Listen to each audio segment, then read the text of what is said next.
జీవం గల దేవుణ్ణి మనం ఆరాధించడానికి వచ్చినాం. అందుకోసమే ఆరాధికులు సమస్త మానవాళి ఎవరిని ఆరాధించాలో ఈ దినము తెలియపరుస్తూ సువార్తగా ప్రకటింపబడుతున్నది. నేను మాత్రమే జీవము గల దేవుణ్ణి అంటూ ఉన్నాడు.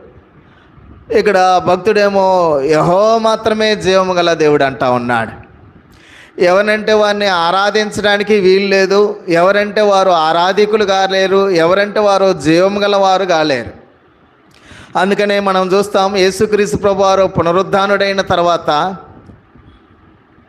కొంతమంది స్త్రీలు ప్రభువుని కనుగొనాలని అత్తరును వాటిని తీసుకుని వెళ్ళినప్పుడు దేవుని దూతలు చెబుతున్న మాట ఏంటంటే, సజీవుడైన వానిని మృతుల్లో మీరు ఎలాగ వెతుకుతున్నారో అంటారు.